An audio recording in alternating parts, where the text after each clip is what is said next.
Hey, what's up? This is Kristen Carter, and you've tuned in to the I Have ADHD podcast.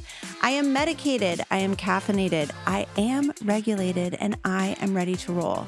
I am thrilled. There are angels singing in the background right now because my heart is so full of joy. Today, I am welcoming in person into the studio Dr. Tamara Rosier. She's been on the podcast before. She's a friend of the pod. And in that previous episode, we talked about her amazing book that has just set the ADHD community on fire called Your Brain's Not Broken. And today we're here to talk about her brand new book, You, Me, and Our ADHD Family. And I am delighted to be able to sit face to face with one of my ADHD heroes. Let me tell you a little bit about her, and then we're going to get the conversation started. Tamara Rosier has been a college administrator, a professor, a leadership consultant, a high school teacher, a business consultant, and an ADHD coach. If that doesn't say ADHD, I don't know what does. She's the founder of the ADHD Center of West Michigan, where she and her staff of coaches, therapists, and speech pathologists work with individuals with ADHD and their families to help them to learn strategies to develop new skills and live effectively with ADHD. And she's here with us today to share her deep well of wisdom. Tamara, thank you so much for being here. It's so great to have you. I am so glad to be here. It's so fun to meet you in person. So we've talked over Zoom a couple times. Yes. And every time I felt like, oh, this is my bestie. I know. Same here. Yeah. It's so fun to just meet someone who is so ADHD, but also very heart-centered. You know, like very much ADHD, but also very connected to yourself and to other people. And so I just, it's really fun to I don't want to this. embarrass you, but this just shows how much we have in common. Okay. I arrived at the studio and I'm just feeling car sick. I don't know why. I just need to ask the Uber driver to sit in the front. But I get here and I'm not feeling great. And you're like, yeah, girl, I'm glad I'm with you. And you're saying, hey, I'm really tired. I've been working a lot. And then you looked at me and said, do I look normal to you? And that's exactly what I wanted to say to you. Yeah, it's like, and do I look when normal? we have ADHD, that's what we want to say. Yes. Am I pulling this off? It's a whole like charade performance sometimes that I feel like I'm putting on. Like, do I look normal? Because I am hella faking it. Yeah. I mean, I got here. I'm like, what normally do I do with my hands right now? Do I look human? It's so good. And I think that's my definition of ADHD. Just asking, do I look normal? Do I look normal right now? Am I normal? Doesn't feel normal. I'm so interested to hear from you what compelled you to write this book, because as I was reading it, I thought to myself several times, this woman's been through it. She's been through some stuff. Oh, yeah. And I mean that in the most deep way. Like I can just tell that you've done your work. Thanks. So what compelled you to write this for us? I'm going to say for us. Yeah. Yeah. Thanks. Well, first, I love my ADHD peeps, right? And my heart is really heavy because I see my clients not have fulfilling relationships. I see families not having good relationships. And, I talk a lot about my family of origin and then my children and how I decided things have to be different. Yeah. And so I really made an effort. I screwed up a lot, by the way. And the book is about what I learned on the way. Yeah, that's so good. I agree. So I've had the privilege of supporting ADHDers for like 5 years. And in that time, having hundreds of conversations with people, relationships are a topic that come up maybe the most often. Right. Broken relationships or difficult relationships. And I think that it is such an important topic for all of us with ADHD. And I love the name of this chapter here, chapter 2, is it you, me, or ADHD? Yeah. How do we answer that question? Yeah. Well, first of all, I like the first chapter's title better. Oh, tell me. I don't have that one memorized. That's okay. I'm not quizzing you. Oh. It's Welcome to the Goat Rodeo. Yes. Because the goat rodeo is what it all feels like. Yep. You know how we were joking, like, do I look normal right now? Yeah. Well,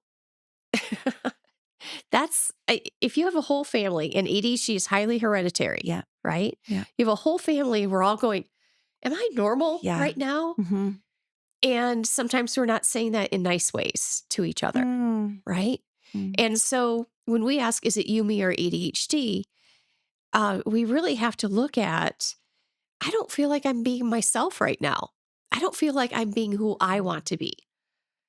And it's really bugging me out. Yeah.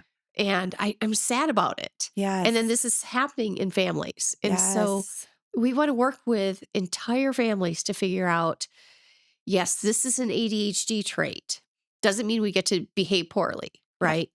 We need to own our stuff. The whole book is like, own your stuff. Yes. Yes. And then, but yeah, figuring out whether it's you, me, or it's just this weird ADHD. Right. And then figuring out how to navigate through conflict and even just good times and joy. It's like we experience the emotions so intensely and we're even all good times, you said. Right? Even good times.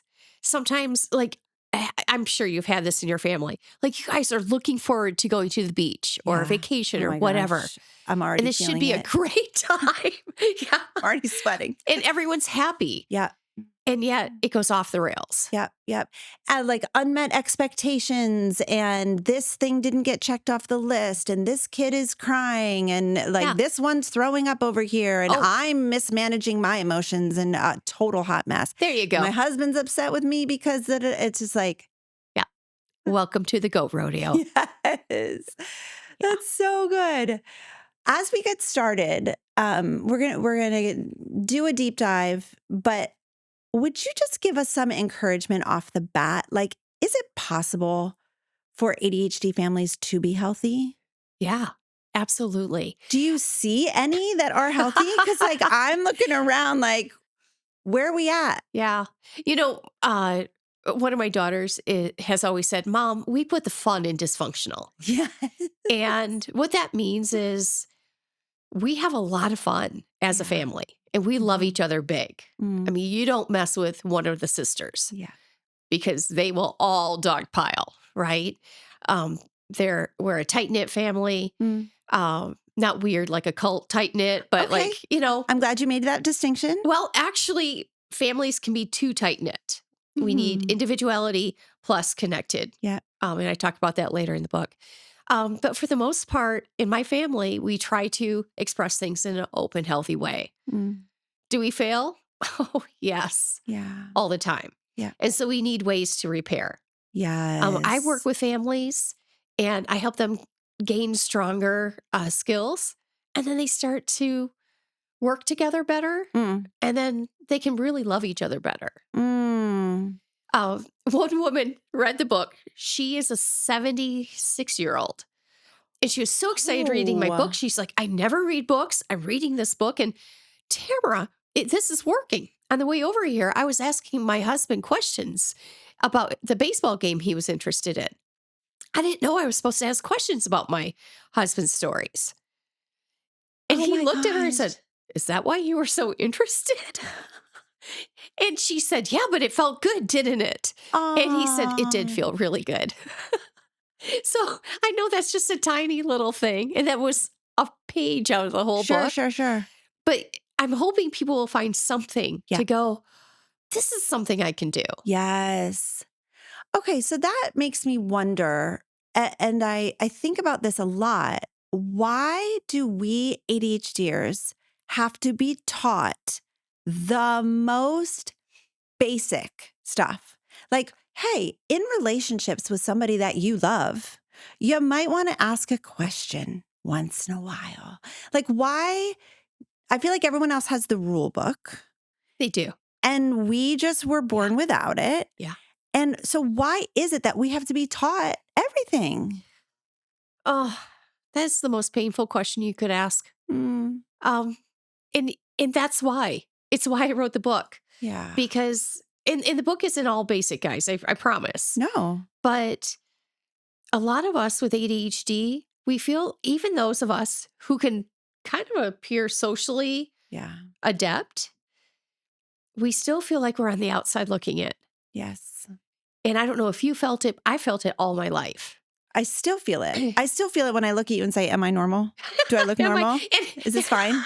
Am I being weird? That was my thought. Yeah. I mean, am I pulling off a grown up right now? Right. Is this how a grown woman should look? Yes. It's so good. What is happening? Yeah. So when you have ADHD, and you know this, and your people will know this, but I'm going to say this anyway. Yeah. Our prefrontal cortex isn't always online. Yeah. Well, those are the things that would catch. The prefrontal cortex should go, hey, your daughter just asked you how her day is. Now ask her how her day is. Yeah. Or because I just want to jump into my drama, because every day's a drama, right? Yes. And this happened. Yeah. And I have one daughter who doesn't have ADHD. And she's the one who asks how I'm doing. And, she's taught me a lot about being neurotypical. I've watched her. Oh, here's an example. Here's the example of the shenanigans she does. She's going away for the weekend. She's in grad school. And she has some exam due Sunday night. And guess when she's writing the exam? Don't even tell me. I'm going to say it. I can't help. I'm going to say it. She was doing it Wednesday night. Oh, what the hell?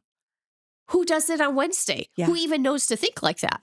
Yeah. Neurotypicals do. Yeah.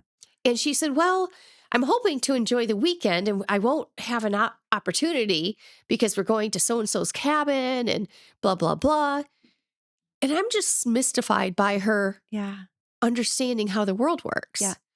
And so then she does these social things.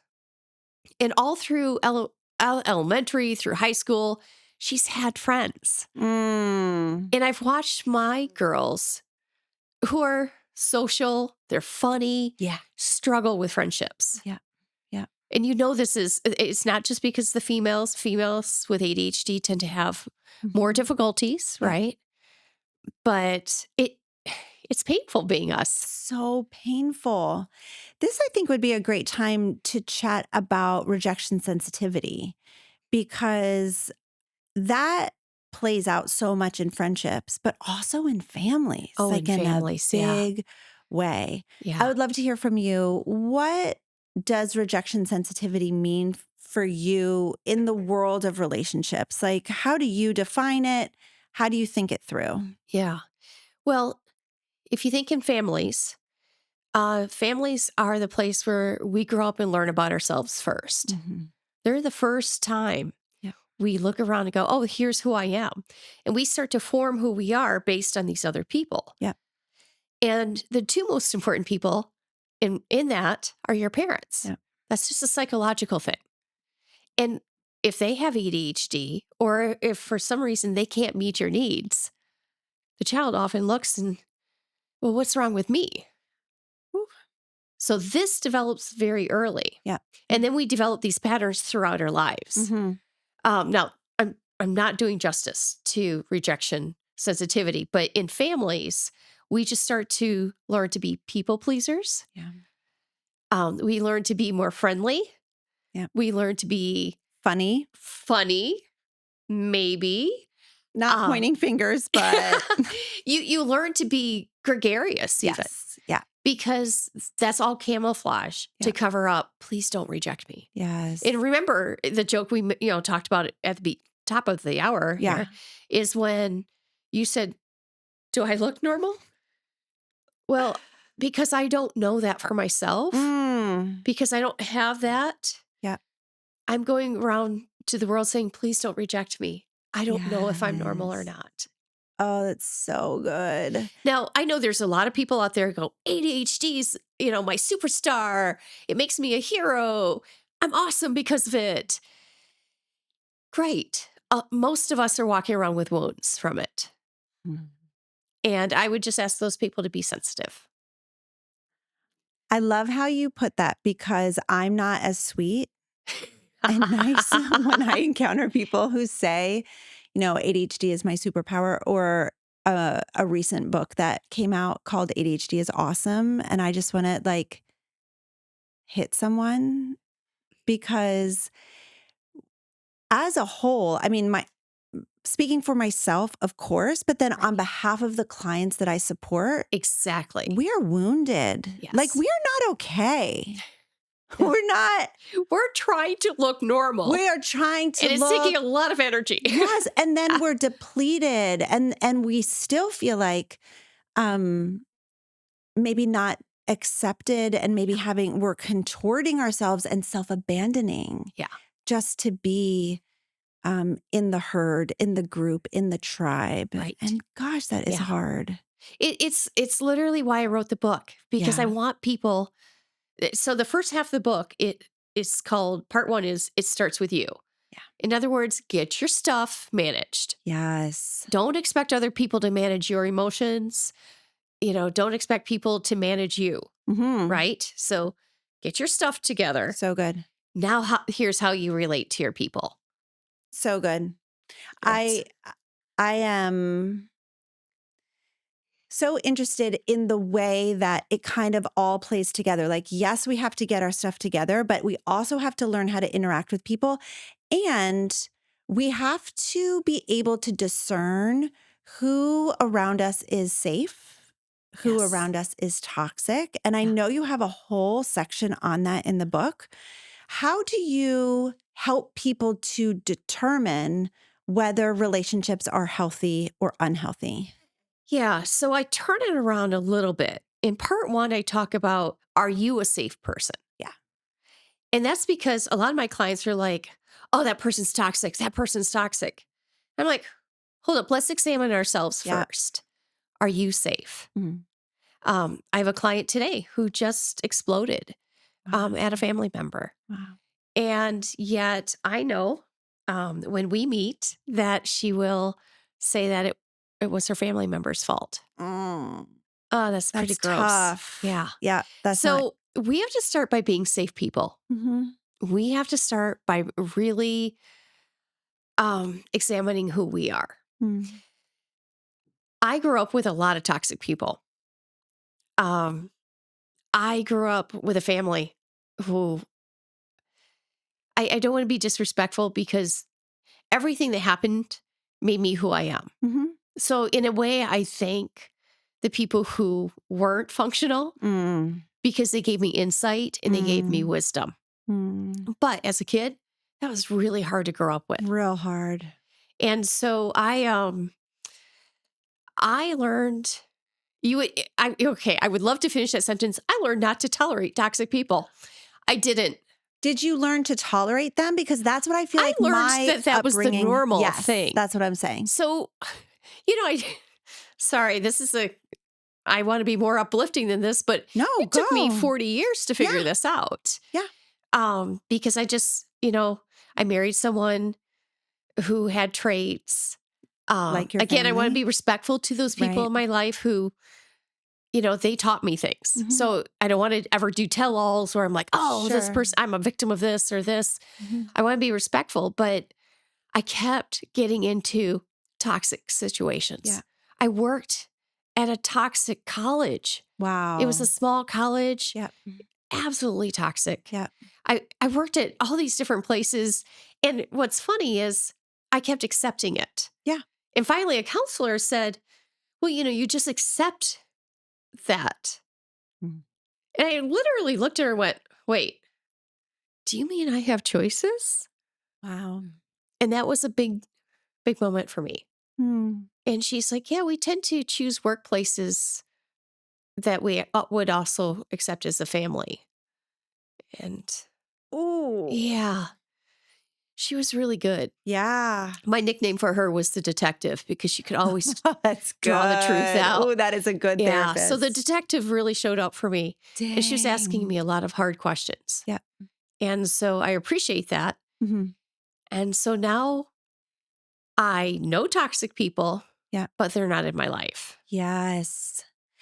I just want to, validate, commiserate, and say for myself, and I think a lot of our listeners, the family systems that we grew up in were dysfunctional, but we didn't realize it because we just thought it was normal. And then that teaches us about ourselves. Like you said at the beginning, like I learned how to see myself through the eyes of my caregiver. But if my caregiver is unkind to me or feeling contempt toward me, then I'm going to feel that toward myself. I'm going to put that on myself. Yeah. And then, of course, we accept that as normal in our friendships, in our partnerships, in the workplace. I think so many people with ADHD are just waking up to how toxic so many of the relationships are, honestly. Actually, I think it's a society, whether or not it's ADHD. I noticed this trend in society where like people are waking up. I really feel that because I think, I don't know why I feel that. So this is going to be a little woo-woo sounding, but I really feel that people are starting to go, hold up, I have options. Yes. And I'm going to choose light. This is weird and it's not something I've ever said out loud, but I wonder if part of it is like we're getting out of survival mode as like a country. You know, like think about our parents and our grandparents and great grandparents, like war and like the Great Depression and poverty and all of that. And like as a country, we're kind of working our way out of survival mode. And so we're able now to like think about other things. Okay. So in our family, I talk about with my girls that, you know, they knew I had a tough upbringing. And, you know, that goes back generations. Yeah. I explained to them, I'm here to stop this generational pull. I'm here. I'm here to do this. And so this is what it looks like. Yeah. We love each other no matter what. Yes. We love each other. We're with each other. Yeah. And we're going to speak truth to each other, but we're also going to show grace and kindness. Now, I have 4 girls. 4? Yeah, 3 biological and a stepdaughter who is the oldest. So I don't know if you know that's girls. A lot of girls. And if you went to middle school, but girls, not the best. They're not great all the time. So yeah, do they get sideways with each other? Of course. Do they do like jerky things to each other? Of course. Yeah. But there's a heart in it. Yes. And they love each other and they're there for each other. What has it been like for you to be a cycle breaker? Yeah. Lonely. I'm not saying that, you know, for any pity. It's been lonely because no one applauds a cycle breaker. In a family? In a family. No. Yeah, that's so true. In fact, you become the bad guy. I am the bad guy and I have been disowned. I don't usually talk about this, but I've been disowned by both my parents. Wow. And I watch on the news, someone's going, well, I love my son, even though he killed 52 people and he did this and this and this. I love him. He's a good boy. And I'm always thinking, those are the kind of parents who, like, they're ride or die parents. Yeah. My guess is you've never killed 52 people. No, not even close to that number. So few. I'm joking, fewer. guys. Never anyone.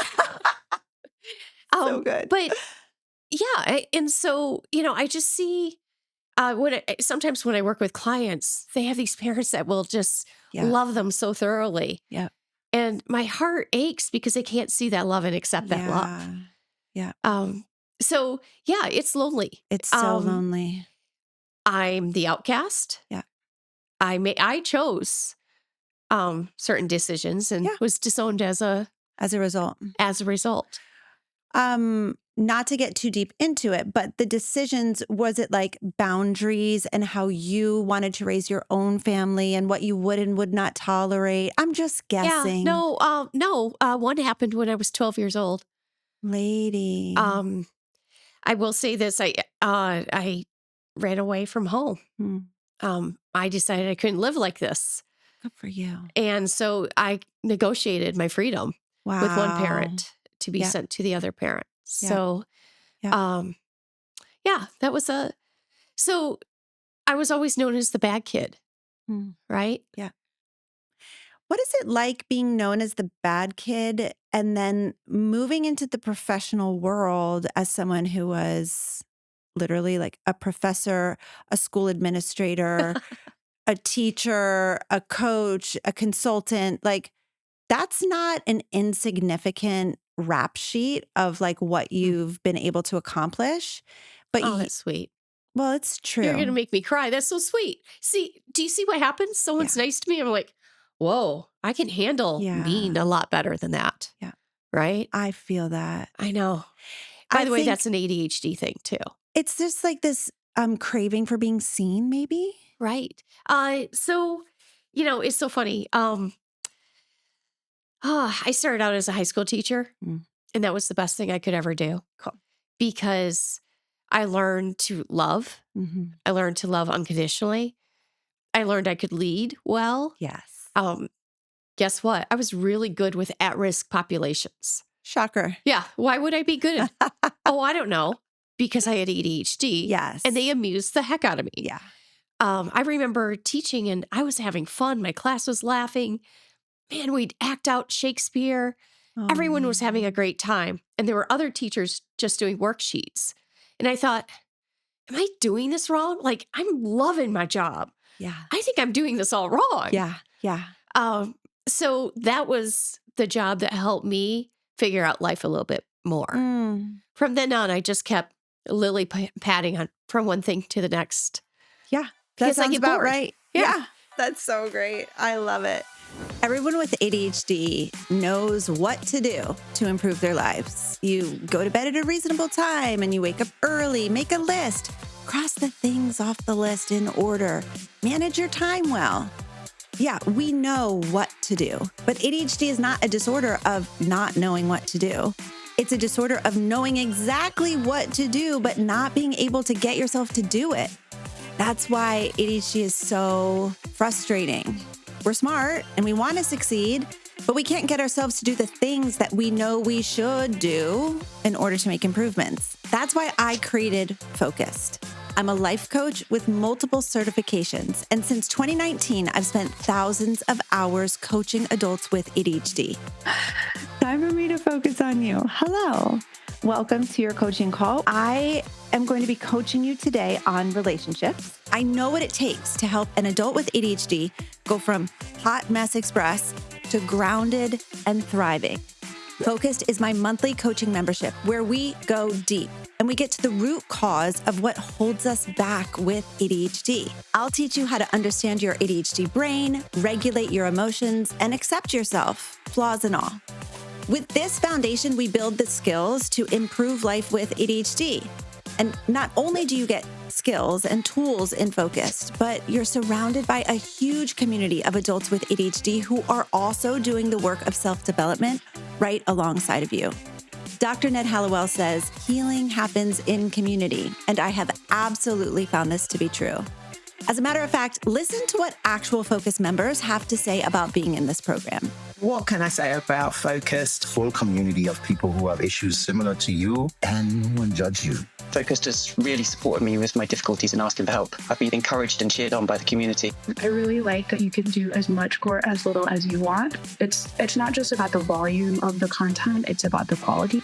Focus has helped me understand ADHD better. I would recommend this to anyone. I would thoroughly recommend Focused. I can confidently say that this is one of the best decisions that I have made for myself. So if you're an adult with ADHD who wants to figure out how to be motivated from the inside out and make real lasting changes in your life, join hundreds of others from around the world in Focused.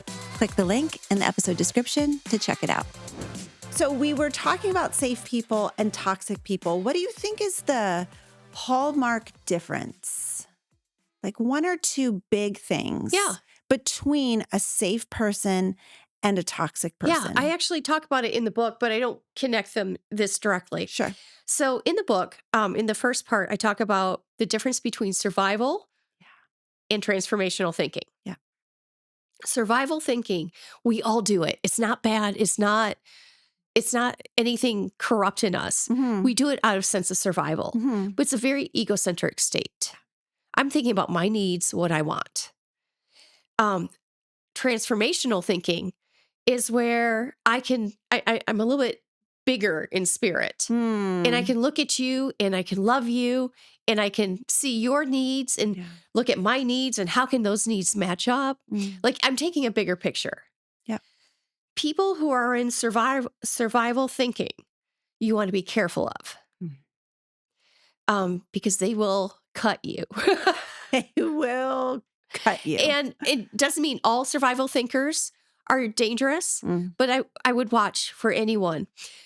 Anytime anyone is in the, I have to teach them a lesson kind of mentality, if you drive with a person, you'll know if they're in survival. Like they'll be like, oh, that guy just cut me off. Oh, blah, blah. That's kind of a survival attacking the world. Yeah. Right? And they'll give you a hint that they're not. So you said,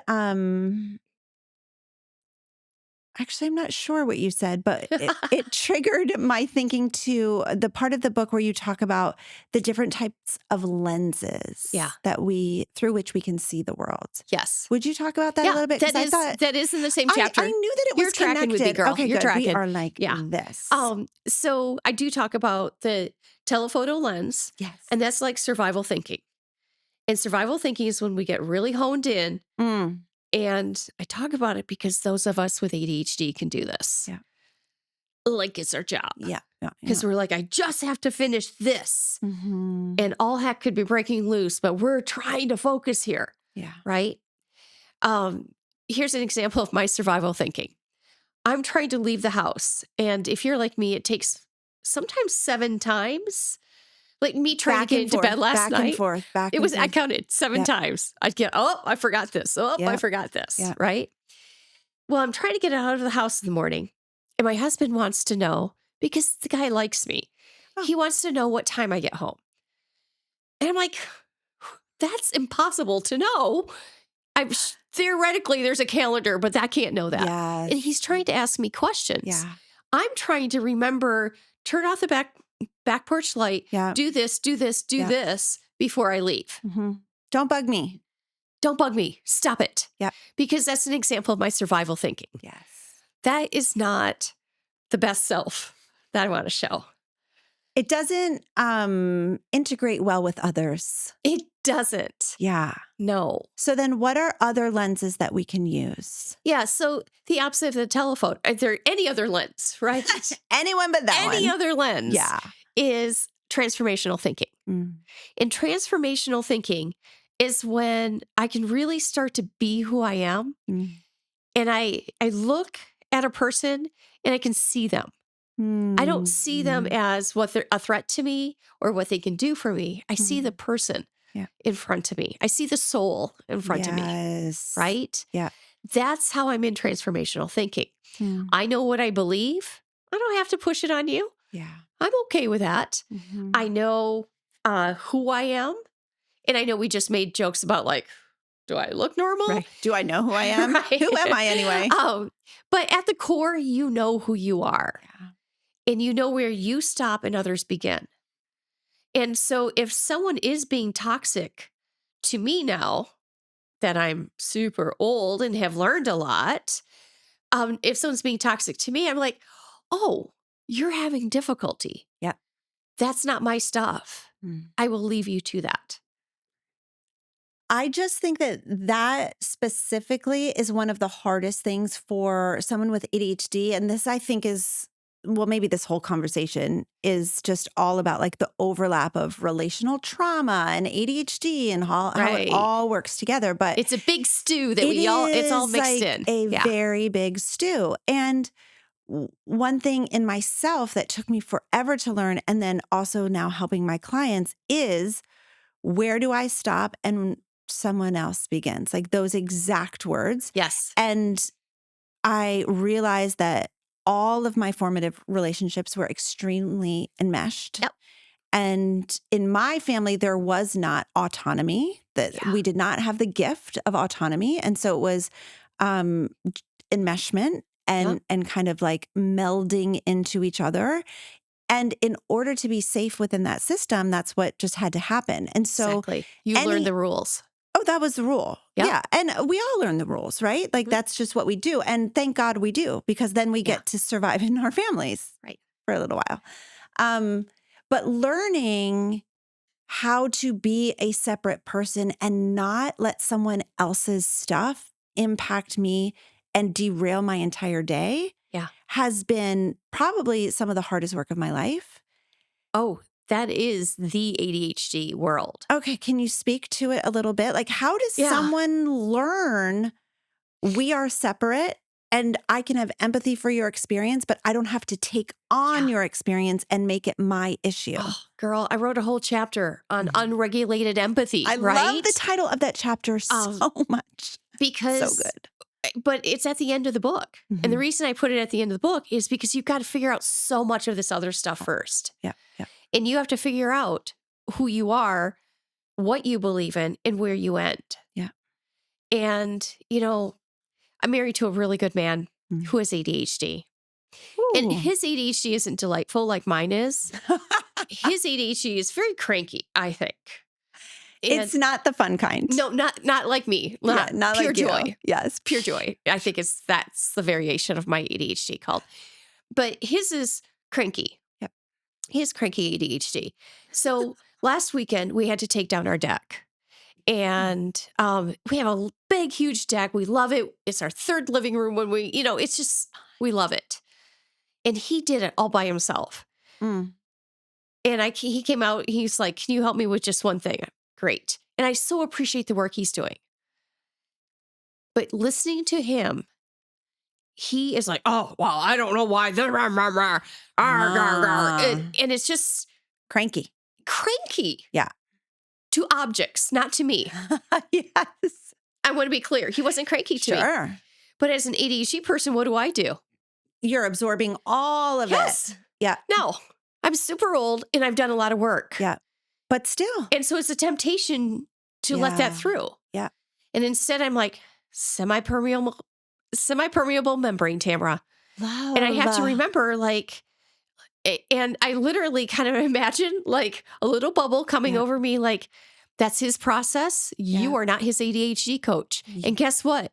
If you were cranky ADHD, I mean, I could imagine that it could be at one point in my life, but not really. No. Frequently, right? You wouldn't want someone stepping in there. True. So don't correct him. Yeah. Leave him to himself. And he's working. Yep. This is his process. You know what I would have done 15 years ago? Solved it? No, I would have fought it. Oh, love that. Oh, right? Yeah. Because I would be like, I don't know what your problem is, sir, but you need to stop this. Yep. I'm not going to be around you if you talk like this. Yes. I see, now I can look and go, actually now I'm sad that that's part of his process. Yeah.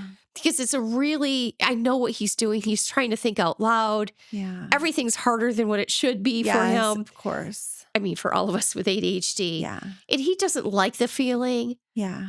And yet he's being a hero for taking the whole deck down, right? So the way I love him is to witness it. Yeah. But now I have to resolve it. Tell me what you mean by witness. I think that's a really important word. Yeah. It's hard. And I don't think we do well in our society talking about this. So I don't know how this is going to land with people, but we're really big on solving people's pain. Yeah. And yet I don't think we're called to solve every pain. Yeah. I think we're called to walk with people and to love people and to witness. Yeah. And sometimes the person who taught me this was a chaplain for hospice. Oh, wow. Yeah. And so for your listeners, hospice comes in and helps people who are in the end stages of their life. Yeah. And she would come in and witness the grief. Yeah. And like having a witness there it's comforting. Yeah. Because you're walking with during that time. Yeah. She couldn't solve anything. No. And yet her presence was there. So that's what I mean by witness. I think that's a skill that we could all probably use developing a little bit. It's hard to sit with my clients and witness their pain. Yeah.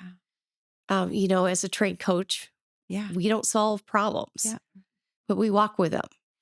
Yeah, there's like such a difference though when it's like my kid or Well, that's why my I had to write the husband. book. Yeah, that's the thing is like, it feels like a professional separation when I'm holding space for a client, but really I had to go to therapy to learn how to hold space for my kids. So I got trained as a coach to learn how to hold space for my clients. Yes. But I had to do some deep work in therapy to learn how to just hold the space, just witness, just be there with my person, whoever that was, who was having an emotional experience without me feeling threatened by it.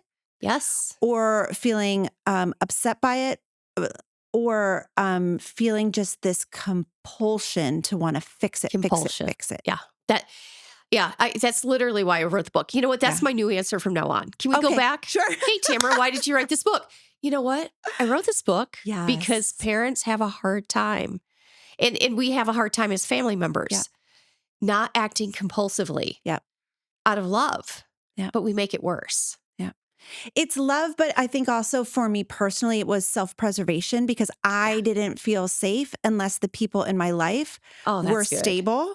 Good work. And so I learned at a very young age to take care of grown-ups. Make sure everyone's okay. Yep. Yeah. And so I will perform, I will be funny, I will be your therapist. And so then that's a skill that I developed. I was so good at it. Yeah. So let me just do that now as a mom of teen boys. And they're like, get out of here with that. And so I needed to go and like learn how to not do that. Yeah. And biology works against you. Yeah. Right? Because oxytocin is like, I will walk through fire for this kid. Absolutely. And the teenager looks at you and goes, I don't want you to walk through fire for me. Yeah. You're like, cool, but that's what I'm made to do. Right. So you want me to what then? Right. Yeah. I'm just supposed to sit here? Yeah. Yeah. And the answer is yes. Yeah. Do you know, when one of the girls calls and they're upset, I literally put myself on mute. And it's because I can't sometimes help myself. Yes. Going, what happened? Yeah. You're kidding me. All right, fine. I'll take a bat and I'll solve this myself. Yes. I have all these like irrational mom moments. Mama bear moments. And then I take a deep breath, take myself off mute. Oh my gosh, it's so good. And say, I am so sorry this is happening to you. And this sounds hard. And I just start to process with them. It is hard work and I don't want to even do it. Yeah. I want to solve the problem for them. Yeah. And it's, And by the way, the book isn't for parents. It's really for anyone who finds themselves in an ADHD family, but I'm a mom. And if you have ADHD, you're going to find yourself in an ADHD family, whether anyone else around you is officially diagnosed or not. So it truly is a book for anyone, right? Whether you are young without kids or whether you're like, you have grandkids, because if you have ADHD, there are people in your family who also have ADHD. And so figuring out these fundamentals is just paramount. It's so important. It is. I feel like families could be such a source of joy.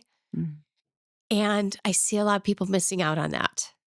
Wow. And again, I mean, if you knew my family, we're all kind of freaks and weirdos sometimes. Yeah. But we're funny ones. Yes. And we love each other. Good. And so it is possible. It's a lot of hard work. Yeah. Because sometimes my ADHD gets in the way. Sometimes theirs does. It's complicated. When that happens, I like the chapter on, I think it's called Reach, Repair, Reconnect. Holy cow. It Good really memory. Stood out to me. It was impactful. And I think that has so much to do with us having connected and like put the fun in dysfunctional families, because without that reaching, repairing, and reconnecting, we just become fractured. So can you speak a little bit to that? Yeah. First of all, A++ for remembering, right? Thank you so much. I mean, seriously. Because you could be like, it started with R's or P's or Q's or something, but you remembered it exactly. This is again towards the end of the book. saying, hey, we're going to screw up as families. Yeah.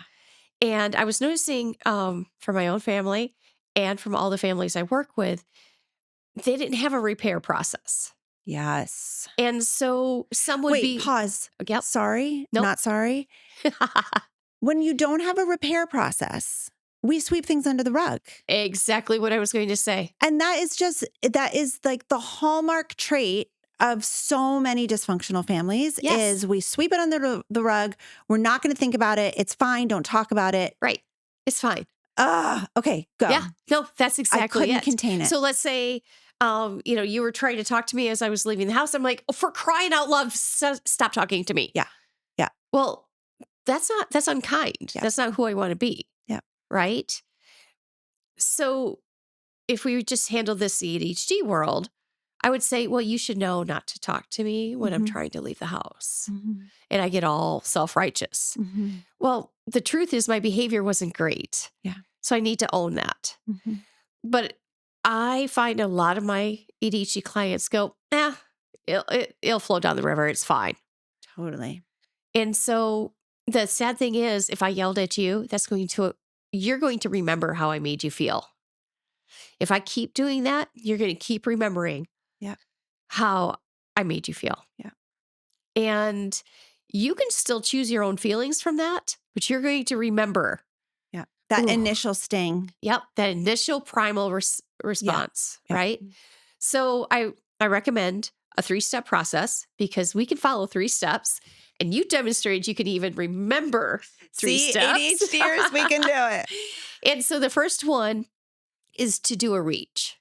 So it would look like, hey, can we talk about this morning?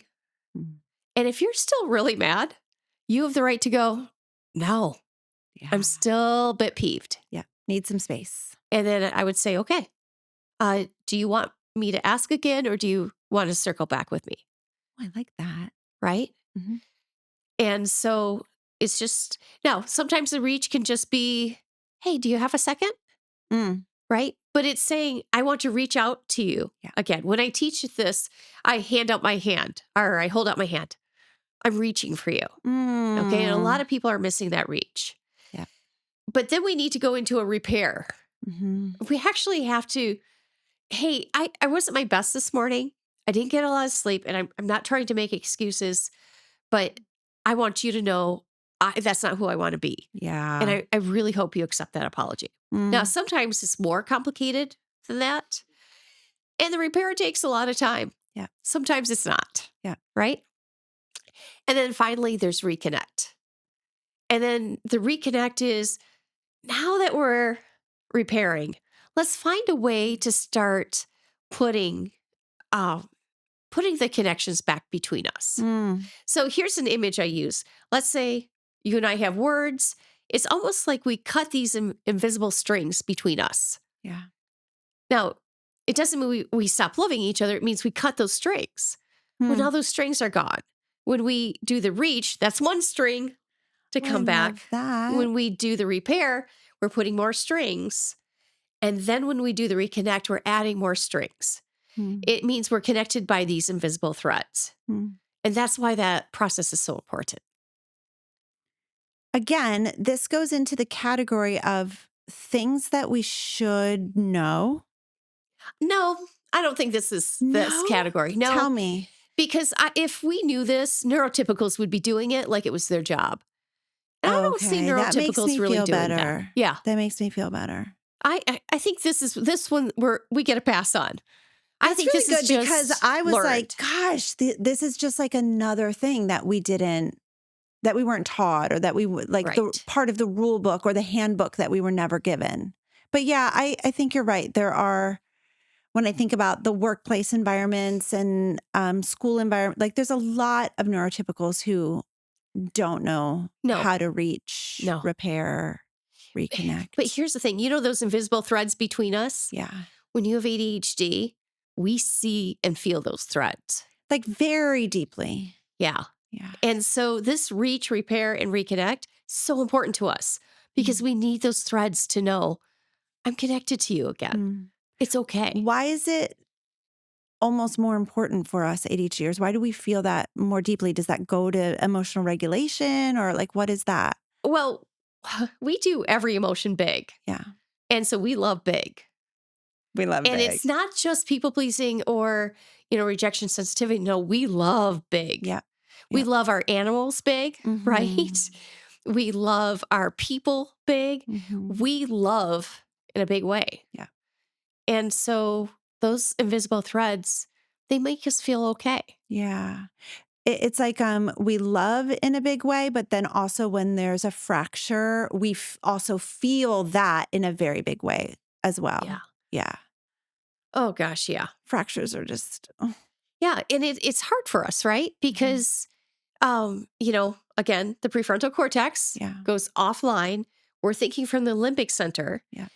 I think there's also, all right, this is going to sound kind of nerdy, give but it up. there's also probably a primal part of us that Mhm. says, wow, we can't be disconnected from our tribe. 100%. I'm not safe without my tribe. 100%. And so then we feel very vulnerable and exposed. So Yeah. I think there's even like these deeper Yeah. things. I at feel play. that. Okay, good. Thanks. Yeah. I never said that out loud, but Oh, that resonates with me. Absolutely. Because again, going back to the wounding in families, the wounding in school settings, the wounding in friend groups, like it's all about the tribe, the group, the herd, exactly. and Safety. me being on the outside of that. Yep. Like, am I okay? Am I going to survive? Like all Right. the 11-year-old girls are talking about my hair. Oh gosh. Yeah. I never wanted to redo middle school. No. But are you kidding? That goes back to why the family is so important, right? The family is critical because it's a place where we can be safe.